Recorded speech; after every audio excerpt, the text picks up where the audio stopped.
microphone. Ah ouais. Et là, est-ce que vous m'entendez maintenant? Ah, cool. Cool, parfait. Merci beaucoup. Eh ben, bonjour à tous. A priori, il y a des gens qui répondent en anglais. Je ne sais pas si vous voulez qu'on fasse la formation en français ou en anglais, mais normalement, c'est en français qu'on a cet ensemble-là. Donc, on va parler aujourd'hui de la partie CNI et de comment on peut, comment dire, comment on peut produire un peu plus d'énergie en utilisant les modules back contact et modules ICO particulièrement dans un contexte de CNI. Et puis on va faire une petite analyse sur un cas d'usage en regardant les pourcentages qu'il y a d'écart, sachant qu'en général, quand on parle d'études financières, il faut le faire à chaque fois au cas par cas et en fonction des projets sur lesquels vous travaillez. Avant qu'on passe là-dessus, je voulais juste refaire un petit récapitulatif de l'ensemble de la, comment dire, de la, de la gamme qui est disponible chez AECO, de vous montrer un petit peu vers quoi on va, et puis après on passe aux exemples. Et puis n'hésitez pas, hein, si vous avez des questions, vous avez vu que le chat fonctionne, donc on pourra regarder les questions après. C'est parti.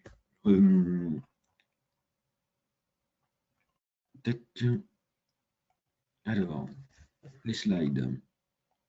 Pour rappel, hein, donc voilà, AECO est une société qui existe depuis 2009. Nous avons délivré plus de 170 gigawatts de cellules jusqu'à présent. Nous sommes 10 000 personnes dans le monde. 20% est axé sur la R&D, donc c'est pour ça qu'on fait beaucoup de développement et d'innovation et que ça nous permet en fait de lancer une nouvelle gamme de produits tous les 8 à 10 mois. Comme vous avez pu le voir hein, sur la carte, hein, on est répartis à travers le monde avec une forte présence en Europe aussi. On a été validé Tier 1 depuis septembre l'année dernière et on a été revalidé là à ce trimestre-ci. Et puis nous sommes le premier fabricant en termes de volume de produits back contact depuis 2022. Un petit récapitulatif qui peut être intéressant à savoir, en 2024, on a expédié 6,3 gigas de back contact, sachant qu'au premier semestre 2025, on en avait déjà expédié 8,5 et que les chiffres en estimation sur la fin de l'année, donc d'ici les 2 dernières semaines, enfin d'ici les 10 prochains jours, on aura atteint les 18 gigawatts de capacité livrée. La nouvelle ère sur les back technologies et sur les nouvelles technologies AECO que l'on propose. Avant de passer à ça, vous avez juste un petit slide ici concernant Taiyang News, puisque encore ce mois-ci, nous sommes au premier rang du classement. Donc, c'est un classement en fait qui permet de catégoriser l'ensemble des rendements que vous pouvez avoir sur les produits. Et vous pouvez voir en première ligne les modules ICO, ABC, All Back Contact. Ensuite, vous avez Longi, Max et On, donc toute la famille, on va dire, Back Contact qui sont les 3 premiers. Ensuite, vous avez la partie TopCon avec des rendements qui sont entre 23 et 22%. Et puis après, vous avez toutes les solutions PERC qui sont sur la droite de la fiche. Pour cette continuité et avancer encore dans les innovations, on a travaillé sur une nouvelle gamme de produits qui s'appelle Infinite et qui nous permet en fait de prétendre pour fin 2026 à atteindre 500 watts sur un format de 1762 par 1134. Donc ça, c'est une vision globale en fait de notre roadmap et des produits que vous allez trouver sur le marché en 2026. Vous devriez pouvoir trouver du TopCon à 460 watts fin 2025 ou début 2026 chez nos confrères qui fabriquent du TopCon. Sur du back contact, la version Infinite actuelle est à 485, voire on travaille aujourd'hui sur du 490 watts et on vise les 500 watts sur la fin de 2026. Les caractéristiques techniques, je vais passer rapidement, mais vous les connaissez déjà, hein, la puissance élevée, donc 6 à 10% de puissance en plus, un rendement élevé avec une gestion optimisée de ombrage et un meilleur coefficient de température, et la fiabilité élevée avec la résistance au micro-crack et une meilleure résistance à la grêle. la grêle qui, dans deux cas de figure, un bivers tient, puisque c'est du 2 mm plus 2 mm, on tient 35 mm de taille de grêlon. Un monovert a une épaisseur de verre de 3,2 mm en face avant, et donc on a des agréments pour arriver aux 40 mm sur le petit format et même 50 mm sur les grands formats. Le résumé de la gamme, hein, partie CNI, partie résidentielle et utility, on est vraiment sur trois formats classiques que l'on utilise, qu'on utilise pas mal sur le marché français. CNI, donc avec un module où on a des puissances qui vont de 485 à 495 watts, donc 485, 490, 495, c'est ce qui est lancé en production aujourd'hui. Vous allez avoir les premières livraisons qui vont être faites. 485 est déjà disponible, 490 et 495 sont en train d'arriver. Et vous avez un bilan carbone avec un ECS de valeur 500 sur le PPE2 et 640 sur le PPE2 V2. La partie résidentielle, c'est un format un petit peu plus grand, hein. On passe non plus en 1762, mais plutôt en 1954 par 1134. C'est des modules un peu plus grands, mais qui nous permettaient d'avoir notre fameuse 500 watts sur le marché français. Aujourd'hui, ce module-là, on le propose à 540 watts, qui est lancé en production. Et donc, cette nouvelle augmentation de puissance fait aussi appel à des travaux sur lesquels on est en train de travailler pour le bilan carbone, pour pouvoir se mettre en conformité avec les spécificités du marché français sur ce fameux sujet de la TVA. On verra si au mois de janvier ça a changé ou pas, mais en tout cas pour le moment, on travaille dessus pour pouvoir être prêt. Enfin, la partie utility avec le module Stellar, donc c'est un module un peu plus grand, hein, 2382 par 1134. On a un bilan carbone à 400 kg équivalent CO2 par kilowatt crête installé pour le moment. On vise les 350 en 2026. Et c'est un module qui a deux possibilités, soit utiliser des cellules en quantité limitée, donc le fameux 66 cellules, ou le 72 cellules, qui est celui qui permet d'avoir le plus de puissance pour l'instant, avec 670 watts de lancement en production à partir de janvier. Sachant qu'un lancement en production janvier sur le Stellar en 670 watts veut dire qu'il faut compter 2 mois pour sa mise à disposition en Europe. Sur l'ensemble de la gamme, hein, on retrouve toujours les mêmes caractéristiques de dégradation première année, les années suivantes à 0,35 et moins 0,26 sur le coefficient de température, ce qui est un bon coefficient de température, puisque quand on augmente les températures de fonctionnement, ça nous permet d'avoir moins de pertes de productibles pendant ce temps-là. Si vous avez des questions, n'hésitez pas à les partager dans le chat, et puis on y répondra après. Alors, cet ensemble-là, vous l'avez déjà vu, mais c'était un bref récapitulatif en disant voilà qu'est-ce qui se passe sur du TOPCon si on veut augmenter la surface et si on veut basculer les collecteurs en face arrière. Vous voyez que quand on a des collecteurs en face avant et en face arrière, il faut gérer ce pliage et donc avoir un rayon de courbure spécifique, chose qui n'est pas forcément utile sur du back contact, puisque les contacts étant déjà en arrière, on peut juste déplacer le collecteur et augmenter la surface en fait de captation en profitant de cet ensemble. Ça, c'est vraiment une des parties qui nous a permis d'augmenter la puissance surfacique. Et puis l'autre partie concerne le recouvrement. Donc ici, vous avez les différents cas de figure, hein, avec l'overlapping, donc le recouvrement de cellules. C'est quelque chose qui se pratique depuis un moment sur la partie shingle. C'est quelque chose qui est délicat à gérer sur du TOPCon, mais par contre, vous voyez bien que sur le back contact, et bien sur la partie comment dire, arrière, il est possible de pouvoir gérer les collecteurs et les connexions des cellules, même si on a un faible recouvrement qui est de l'ordre de 3/10 sur nos cellules. Et tout ça, en fait, c'est pour travailler, donc vraiment l'ensemble de la gamme, c'est pour travailler sur deux principaux points. Entre autres, après la partie efficacité de la cellule, on travaille vraiment sur deux points qui sont la gestion des ombrages et le micro-crack. La gestion des ombrages, c'est vraiment le fait que tous nos contacts soient en face arrière et qu'on ait besoin de faible luminosité. Ça va nous permettre de garder un string qui est actif, même s'il y a un peu d'ombre sur une des cellules. Et le deuxième point sur la résistance au micro-crack, c'est tout le travail qu'on a fait sur le positionnement en face arrière de nos cellules, le fait qu'on chauffe moins nos cellules quand on les met en œuvre et d'avoir une meilleure résistance dans le temps à toutes ces micro-fissures et ces micro-cracks qui peuvent arriver sur le marché du photovoltaïque. Les rendements optimisés, la vidéo, ça je vous l'ai déjà montré, donc je ne veux pas en parler plus que ça. Juste pour finir sur la génération 3, on a supprimé l'utilisation de l'argent et donc on utilise maintenant des connecteurs qui sont tous en face arrière. C'est le petit point que vous voyez ici sur le schéma qui vous montre où sont les collecteurs, qui sont des collecteurs avec des électrodes cuivre. L'ensemble des bus bars et l'ensemble de la collecte se fait avec une base cuivrée. Et donc, en fait, comme tous les collecteurs sont en face arrière, eh ben, vous avez beaucoup moins d'impact au niveau des micro-cracks. Ça reste relativement classique sur cette partie-là. Voilà. Si vous n'avez pas de questions particulières sur ce point, je vais basculer sur un autre slide et une autre présentation qui est le sujet du jour, à savoir le 7,7%, puisque c'était l'intitulé de notre webinaire. Alors, qu'est-ce que c'est que cette partie-là? On a fait une petite étude de cas où on a repris un cas de figure avec l'utilisation de modules 490 watts de back contact de chez Aiko versus du TopCon que vous pouvez trouver aujourd'hui à 455 watts.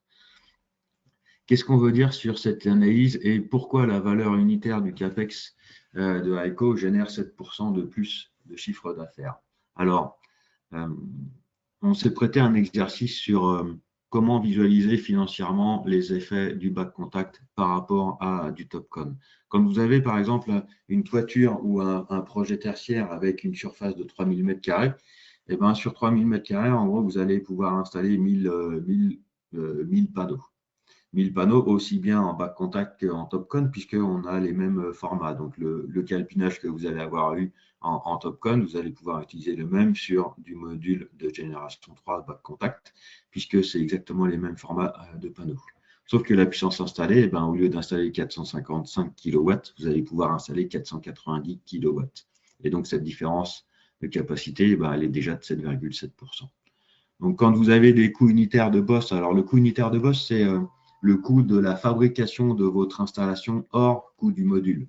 C'est tout ce qui est système de montage, c'est tout ce qui est mise en protection, c'est tout ce qui est câblage électrique, installation, la main-d'œuvre et toute la partie logistique ou transport si vous avez un chariot, un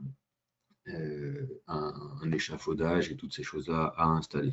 Donc, on a fait un découpage. Alors, ça, forcément, c'est un découpage qui est lié à tout un tas de cas de figure où ce qui dépend beaucoup des volumes sur lesquels vous travaillez, sur votre façon d'acheter, sur la période aussi, puisqu'on a des coûts de l'acier, de l'argent, de l'aluminium, de tous ces ensembles-là qui varient dans le temps. Donc, c'est une photo en fait qui est prise à un instant donné. Quand vous regardez cette photo, en fait, si vous avez un système de montage, vous allez utiliser le même nombre de panneaux, sauf que vous avez 7% de puissance en plus. Ce qui veut dire que votre prix d'installation au watt est un peu moins cher quand vous avez un panneau qui est plus performant. Ce qui veut dire que quand vous faites l'ensemble de cette étude-là, eh ben, vous vous rendez compte que le prix de votre installation, ramené au watt, que vous utilisiez une technologie TopCon ou vous utilisez une technologie back contact, vous allez avoir exactement le même prix au watt installé de proposer. Ce qui veut dire que par rapport à un investissement initial où vous allez avoir un peu plus de puissance, eh ben, vous avez possibilité d'avoir une évolution du chiffre d'affaires qui soit liée à cette augmentation de puissance qui est de l'ordre de 7% sur ce cas de figure-là. Et de la même façon, eh ben, ça se retranscrira sur les bénéfices de la même façon. Alors, du coup, qu'est-ce que ça veut dire en termes de chiffres? Parce que 7%, c'est bien, mais de pouvoir mettre le nombre de kilowatts et le nombre de kilo-euros aussi, ça peut être intéressant de vous donner une idée, surtout sur les 20 ans, étant donné qu'il y a moins de dégradation des cellules dans le temps, et ben, ça a un impact directement sur ce que ça va pouvoir être, ce que ça va pouvoir produire et ce que ça va pouvoir générer comme revenu financier sur une partie CNI. Donc, pour un module back contact à 490 watts versus un Topcon de 455, bah, c'est ce qu'on a vu, hein, vous allez pouvoir poser 490 kW au lieu de 455 kW, un investissement de 294 000 euros de 273, ce qui veut dire 7,7% sur la partie augmentation. Sauf que les revenus du projet est lié à l'électricité que vous allez générer. Quand vous regardez l'électricité qui est générée par kilowatt crête installé, vous utilisez des logiciels du type PV-Syst, vous allez vous rendre compte qu'en utilisant un module back contact, vous avez moins de pertes liées à la température et vous avez aussi plus de production parce que vous n'avez pas ce petit bus bar sur la face avant. Ce bus bar, en fait, va vous faire un petit peu d'ombrage le matin et le soir et même dans la journée. Du coup, vous avez un rendement qui est un peu plus faible sur le Topcon par rapport à du back contact. Le back contact, étant donné qu'on a enlevé cette grille de collecte sur la face avant, on a plus de surface et donc ça nous permet de récupérer plus de kilowattheures par kilowatt crête installé. Et donc sur ce cas de figure, donc là j'étais basé à Valence, c'est pareil, je peux vous montrer les exemples sur lesquels on est parti. Vous avez 1060 watts par wattheure par watt crête installé. Donc vous avez 1060 kWh par kilowatt crête installé, quand un Topcon va vous proposer 1041 kWh par kilowatt crête installé. Et donc cet petit écart de 19 kWh, eh ben, quand vous l'accumulez sur 20 ans tous les jours et que vous avez moins de dégradation dans le temps, eh ben, ça vous permet de générer, d'ailleurs là les chiffres qui sont inversés, c'est sympa, 881 K versus 799 kg€, ce qui veut dire 82 kg€ de différence. Donc vous avez 10% d'écart en fait sur la génération de revenus liés à cette période qui est de 20 ans. Alors là, je n'ai pas pris les heures négatives en compte. J'ai déjà fait un premier travail d'étude sur les heures négatives de 2025. Ce sera peut-être l'occasion d'un autre webinaire si vous voulez. Et puis on pourra en reparler à un autre moment. Donc le rendement sur investissement en fait est passé à 13% au lieu des 12,7%.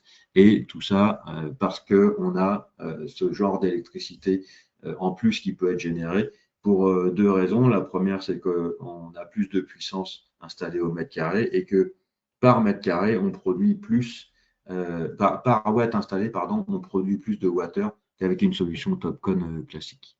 Donc, pour résumer tout ça, les valeurs ajoutées du produit, le back contact a une résistance au feu aussi de classe A, ce qui peut être intéressant quand vous avez des projets tertiaires où on vous demande d'avoir une certaine résistance au feu dans vos cahiers des charges. On a une meilleure gestion de la température parce qu'on ne bloque pas le passage du courant quand on a un peu d'ombre sur une des cellules. On a un plaquage cuivre aussi. On a 30% en gros d'amélioration sur les performances quand on est dans un cas d'ombrage et on a une plus faible dégradation annuelle à 0,35 au lieu de 0,40, ce qui veut dire que dans le temps, eh ben, ça va nous permettre de cumuler et de générer un petit peu plus d'électricité qu'une solution Topcon classique. Voilà, donc après, ici, on a essayé de résumer en deux slides. On peut vous les partager et vous les avez peut-être déjà eu par nos partenaires. Pour représenter, en fait, graphiquement, ça peut être intéressant de montrer à vos clients quels sont les écarts de température de fonctionnement entre un back contact et un Topcon. Ici, vous voyez par exemple que sur ce cas de figure, on était à 147 degrés de température de fonctionnement quand on a un ombrage sur une cellule Topcon et qu'on arrive à 100 degrés quand on est sur une cellule back contact. Pareil sur la résistance à la grêle, où on a une résistance qui monte jusqu'à des tailles de grêlons de 40 mm. Enfin, les trois autres points, donc la résistance au micro-crack, étant donné qu'on a nos collecteurs en face arrière et qui sont sur une base cuivrée, eh ben, on a plus de ductilité des collecteurs et ça nous permet en fait d'avoir une meilleure garantie sur la partie micro-crack.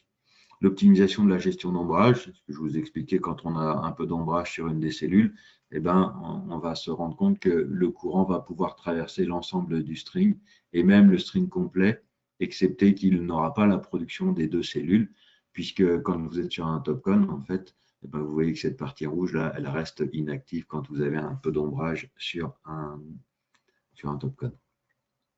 Et puis enfin, eh ben, après, meilleur coefficient de température et moins de dégradation dans le temps. La température, quand vous êtes à des écarts à 35 degrés, 35 degrés. Quand vous avez un coefficient à moins 0,26 et à moins 0,29 sur du TOPCon, eh ben, un module TOPCon va chuter à 441 watts de capacité, alors que la performance du bas contact va rester à 477.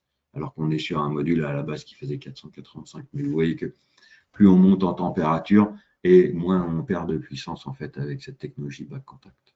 Et pareil, hein, sur les 25 à 30 ans de production, quand vous avez des garanties de performance qui sont à moins 0,35 sur du back contact et à moins 0,40 sur du TOPCon, eh ben, vous voyez que le TOPCon va chuter à 89% de taux de garantie, enfin 89,4. Quand on reste à 90, à plus de 90% à 25 ans et 88 à 30 ans. Voilà, j'ai essayé de faire simple. J'espère que vous avez tout compris. Si vous avez des questions, n'hésitez pas à utiliser le chat. Et puis, on peut rester encore en ligne quelques minutes si vous avez d'autres choses à voir. N'hésitez pas à nous les partager.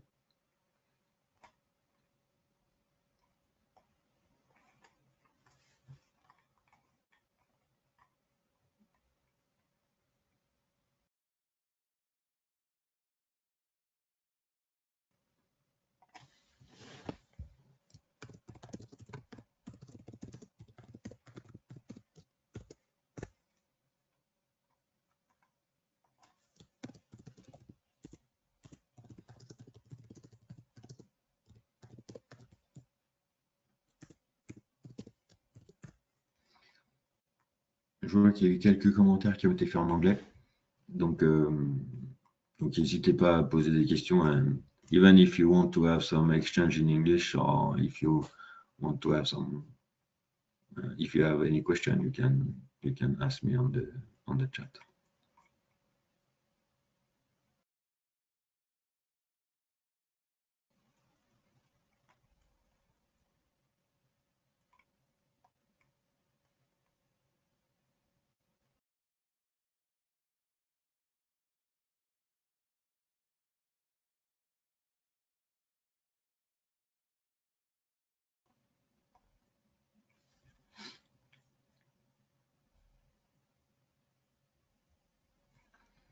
Pas de questions?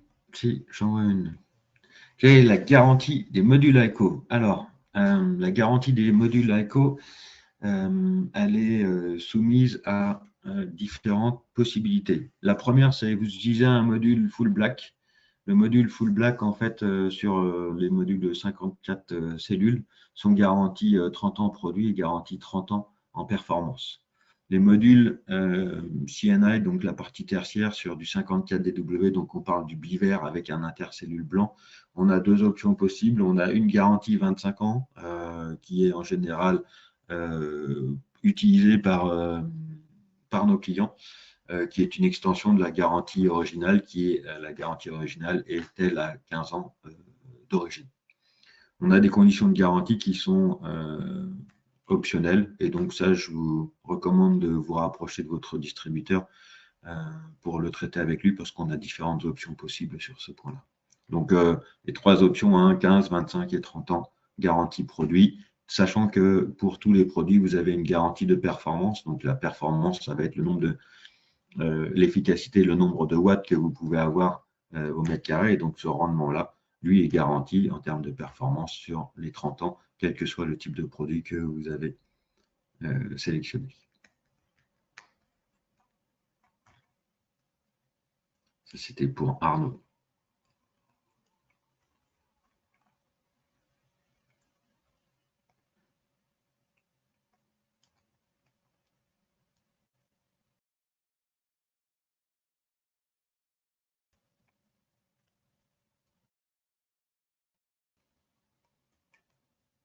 Je vous laisse encore 2-3 minutes si vous voulez réfléchir à quelques questions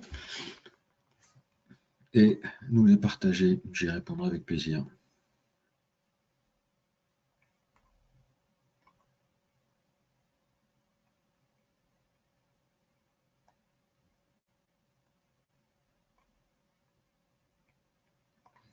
Les soucis d'approvisionnement sont à prévoir dans le futur suite au mail venant de SunPower. Alors là, je ne vois pas de quoi vous parlez, Benoît. Tout ce que je sais, c'est que Il y a pas mal de changements sur la production et sur les capacités de production en Chine aujourd'hui. Donc c'est un marché qui va s'adapter et qui va évoluer l'année prochaine. Mais étant donné que la Chine était dans une très très grande capacité de production jusqu'à présent, eh bien, on ne devrait pas avoir de soucis d'approvisionnement sur l'année prochaine. On aura peut-être des fluctuations de prix parce que le nombre de wafers en fabrication a un petit peu diminué. Les coûts de fabrication ont un peu augmenté. Le coût de l'argent a un peu augmenté aussi, ce qui ne nous impacte pas trop sur la partie 54 et 60 cellules, puisqu'on utilise maintenant une base cuivrée. Donc, on devrait être moins impacté sur les évolutions de prix de l'argent sur ce point-là. Et puis après, vous avez toute une histoire de taxes qui est en discussion entre les différents pays, entre la politique de la Chine et la politique européenne. Et donc ça, là-dessus, malheureusement, j'ai pas de, j'ai pas de vision sur ce qui va se passer sur les nouvelles régulations. Mais donc non, pas de souci d'approvisionnement en vue. On est plutôt même dans une avance de phase favorable, puisque jusqu'à présent, on avait 25 gigawatts de capacité de production. On est passé à 35 gigawatts là à la fin de l'année, et que l'on vise une capacité de production de 106 gigawatts dans les 4 à 5 ans à venir.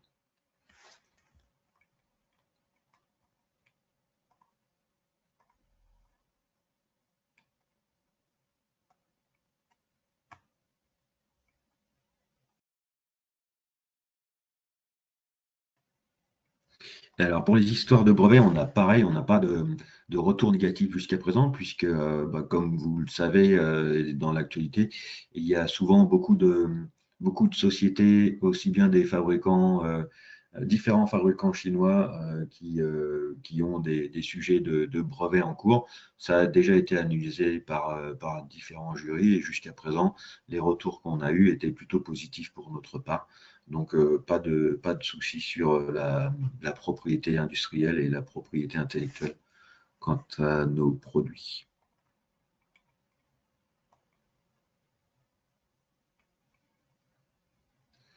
Alors, pour le marché français, on peut parler d'un sujet qui est la fameuse TVA 5,5. Vous avez vu que jusqu'à présent, il nous fallait un bilan carbone particulier à hauteur de 530 kg de CO2 par kilowatt crête installé.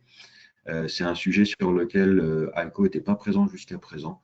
On est encore en train de travailler dessus parce qu'il existe certaines solutions techniques, mais qui ont un certain coût. Et il faut qu'on vérifie la durabilité et la pérennité en fait de ces solutions sur le marché français. Donc on verra si au mois de janvier, on a des nouvelles qui sortent au niveau de cette réglementation.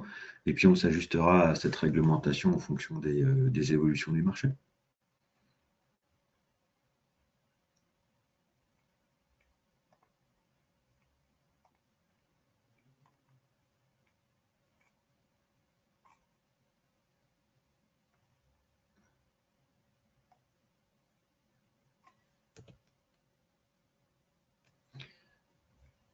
Eh ben, je pense que j'ai répondu à toutes les questions. N'hésitez pas si vous avez d'autres questions. Au pire, vous savez comment nous contacter. Vous avez déjà vos différents interlocuteurs locaux, puis qui sauront me faire parvenir vos questions si vous en avez.